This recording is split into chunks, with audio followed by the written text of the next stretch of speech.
Hello everyone, welcome to our channel law and knowledge. मैं आपसे request करती हूँ प्लीज़ आप हमारे चैनल को लाइक कीजिए एंड सब्सक्राइब कीजिए। You can also follow us on Instagram and Telegram, the link is given below. हम द लिमिटेशन एक्ट 1963 के इम्पॉर्टेंट एमसीक्यूज़ को डील कर रहे थे। हमारी जो प्रीवियस वीडियो थी उसमें हम ऑलरेडी जो 30 एमसीक्यूज़ हैं उनको डील कर चुके हैं। आज हम और जो 30 एमसीक्यूज़ हैं उनको डील करेंगे। So now let's begin.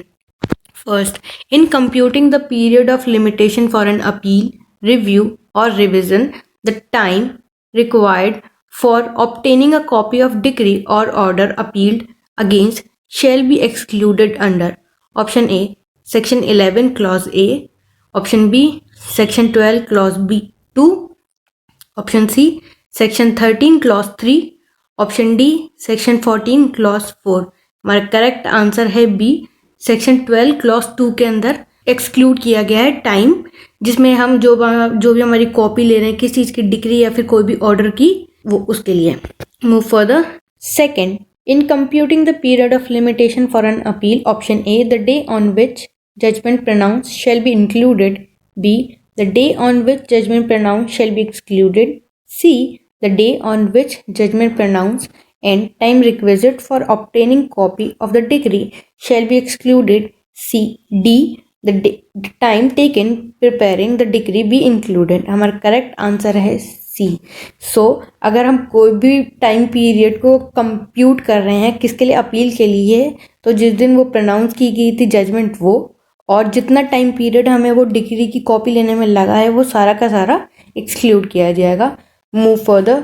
Third, in computing the period of limitation for any suit, appeal or application, that day shall be excluded on which, option A, limitation period is to be computed, B, judgment has been pronounced in appeal, C, time requisite for obtaining a copy of the judgment, D, all of these। हमारा correct answer है D, all of these। So जितना भी हम time period compute करने में ले रहे हैं सूट के, अपील में या फिर एप्लीकेशन में, तो ये सारी की सारी चीज़ें एक्सक्लूड की जाएगी। Move further. Fourth, time requisite under section 12 clause 2 of the limitation act means, option A minimum time, B maximum time, C actual time taken, D absolutely necessary time. हमारा करेक्ट आंसर है C, that is actual time taken। Exclusion of time proceeding bona fide in court without jurisdiction is stipulated in A, Section 13, B, Section 14, C, Section 15, D, Section 16। हमारा correct answer है B, that is Section 14। Move further। Sixth, the Limitation Act 1963 can be invoked for exclusion of time, option A, when the first suit is withdrawn under Order 23, Rule 1 of the Code of Civil Procedure on the ground of technical and formal defect, B, when there is delay in filing written statement, C, when the first suit was dismissed on merits, D, when the first suit is dismissed in default। हमारा correct answer है A। Move further। Seventh, in which of the following circumstances the plaintiff shall not get the benefit as provided under Section 14 of the Limitation Act? Option A, where another civil proceeding is disposed of adjudication on merits by the competent court. B, where another civil proceedings is disposed for want of jurisdiction to the said court. C, where another civil proceedings was diligently prosecuted by the plaintiff in good faith in a court having no jurisdiction to try the said matter. D, none of the above। हमारा correct answer है ए। सो इसमें पूछा गया था कि ऐसा कौन सा सर्कमस्टांसेस है जिसमें जो प्लेंटिफ है, जो हमारे सेक्शन 14 के अंदर बेनिफिट दिया गया है, वो उसके लिए एलिजिबल नहीं होगा या वो बेनिफिट नहीं मिलेगा उसको। सो जब भी अगर कोई भी अनदर प्रोसीडिंग्स डिस्पोज की गई है मेरिट्स के ऊपर और कोई कॉम्पिटेंट कोर्ट ने उसको डील किया है, तो उस केस के अंदर जो हमारा प्लेंटिफ है उसको बेनिफिट नहीं मिलेगा 14 के अंदर। Move further. Eighth, while computing the period of limitation of a suit, time spend in another civil proceeding having no jurisdiction can be excluded if, option A, plaintiff had acted in good faith with due diligence, B, the plaintiff was misled by a wrong advice, C, the plaintiff bona fide found the place where he filed the proceedings most suitable to him. D, none of the above. हमारा correct answer है option A, when the plaintiff acted in good faith with due diligence. तो इस case के अंदर अगर उस person ने या प्लेंटिफ ने कोई भी प्रोसीडिंग्स या फिर कोई भी सूट किसी और कोर्ट के अंदर कर दी है जहाँ पे जुरिस्डिक्शन नहीं था उस कोर्ट का, तो वो टाइम पीरियड एक्सक्लूड कर दिया जाएगा। Move further. 9th, section 14 total limitation act 1963 defect of jurisdiction must relate to. तो इसमें पूछा गया है कि हमारा सेक्शन 14 है वो जो डिफेक्ट है जुरिस्डिक्शन वो किस चीज से रिलेट होना चाहिए। Option A, territorial jurisdiction, B, pecuniary jurisdiction, C, subject matter jurisdiction, D, any of the above. हमारा करेक्ट आंसर है डी। सो अगर टेरिटोरियल जुरिस्डिक्शन से भी रिलेटेड हो, पिक्यूनरी से भी हो सकता है, सब्जेक्ट मैटर जुरिस्डिक्शन से भी हो सकता है। Move further. 10th, in order to attract the applicability of section 14 of the limitation act, which condition is not required to be satisfied? So इसमें पूछा गया है कि चारों में से कौन सी कंडीशन है जो कि सेटिस्फाई नहीं होनी चाहिए। A, both the prior and subsequent proceedings are civil proceeding prosecuted by the same party in the court. B, the prior proceedings had been prosecuted with due diligence and good faith. C, the earlier proceedings and the later proceedings may be based on different matter in issue. D, the failure of the prior proceedings due to defect of jurisdiction or other cause like nature. हमारा correct answer है C. So जो earlier proceedings थी और जो अब की proceedings है उनके जो मैटर इन इशू है वो डिफरेंट होने चाहिए उस केस के अंदर। Move further. 11th, the plaintiff is entitled to get the benefit of section 14 of limitation act provided.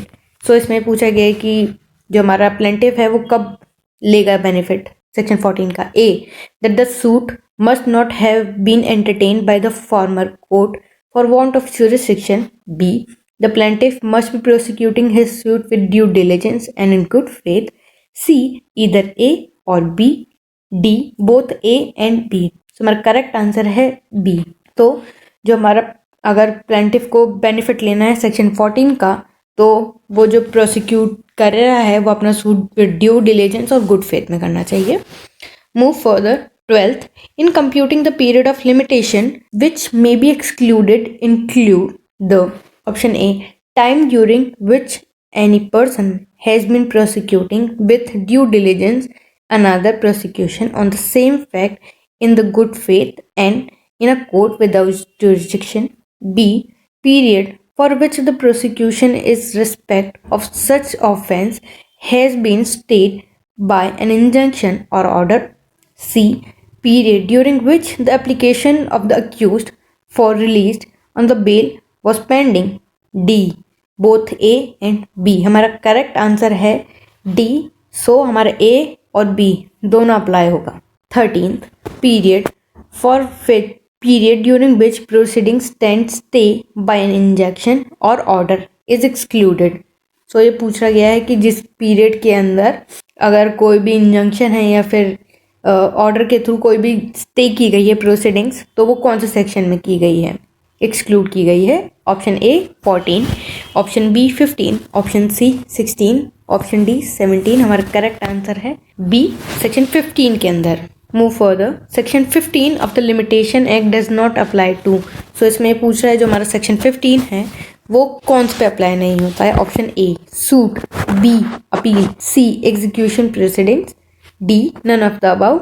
B पे जो हमारा 15 सेक्शन है वो अपील्स पे अप्लाई नहीं होता है। Move further. 15, what is on limitation to institute a suit in case where statutory notice is required by law to be issued before the institution of a suit. So इसमें पूछ रहा है कि क्या इफेक्ट होगा अगर हम किसी केस को इंस्टीट्यूट करना चाहते हैं लेकिन वहाँ पे एक रिक्वायरमेंट है कि आपको एक स्टैट्यूटरी नोटिस लाना होगा उस केस को इंस्टीट्यूट करने से पहले।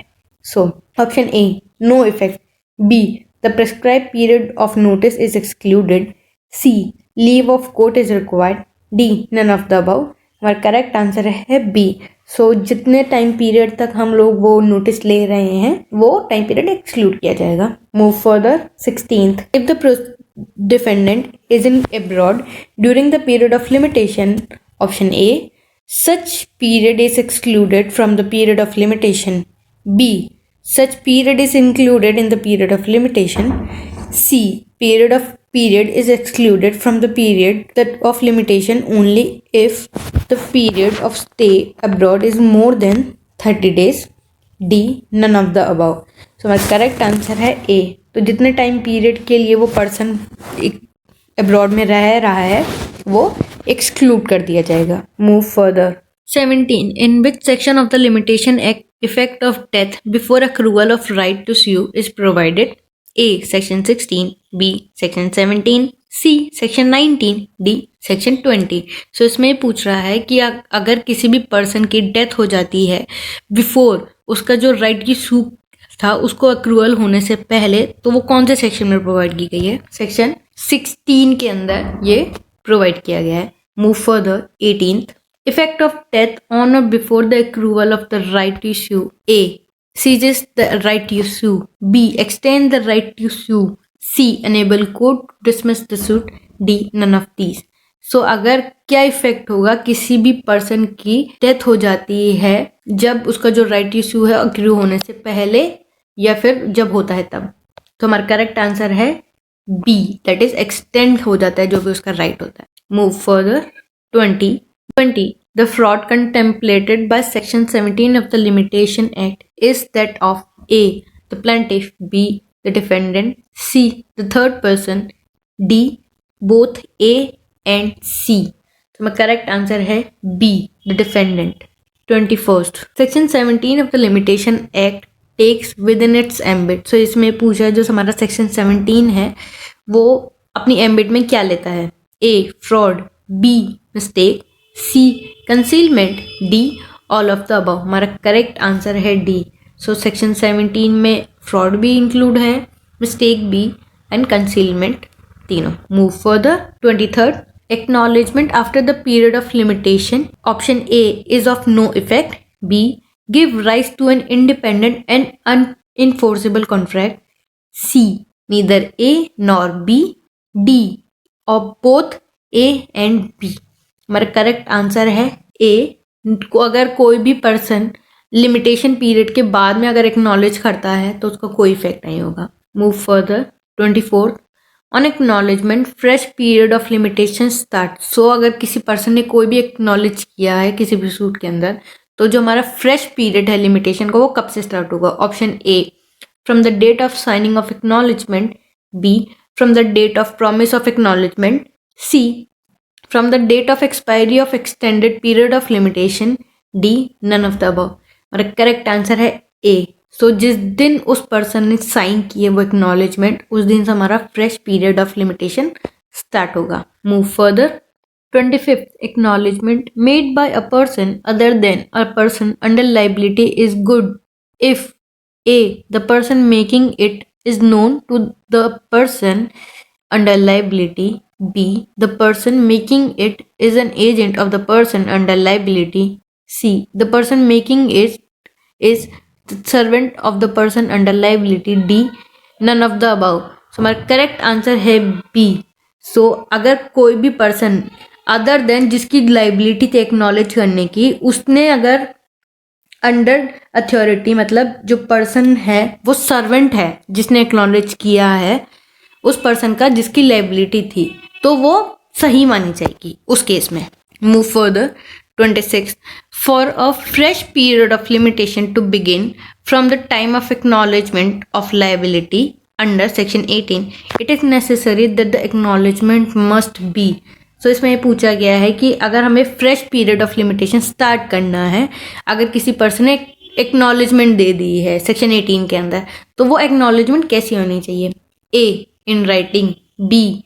Made before the expiration of the prescribed period. C. Signed by the parties against whom right is claimed. D. All of the above.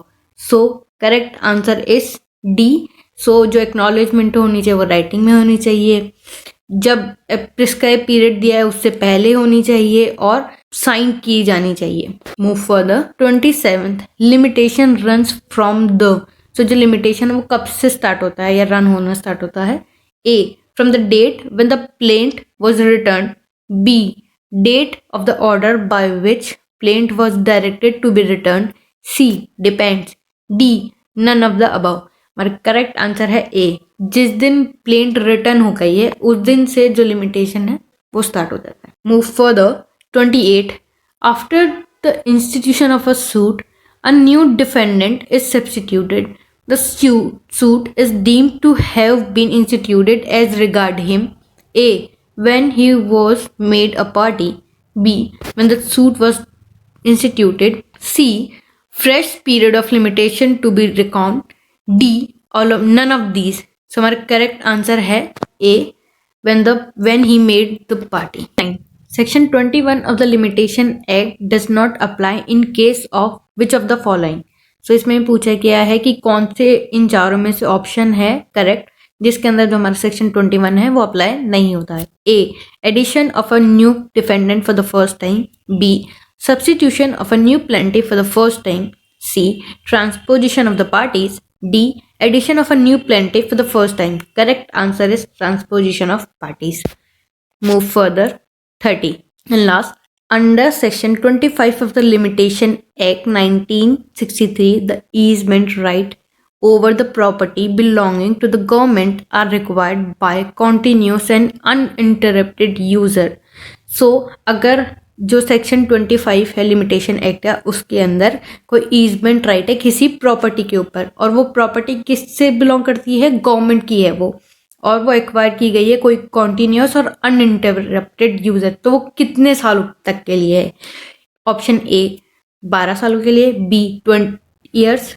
C 30 years. D 60 years. Correct answer is C. For 30 years के लिए वो easement right from property जो कि government से belong करती है वो acquire की गई है. सो आज हमने प्रीवियस वीडियो में भी 30 किए थे डील, आज भी हमने 30 जो MCQs है लिमिटेशन एक्ट 1963 के उसके इम्पॉर्टेंट MCQs डील किए हैं. So thank you.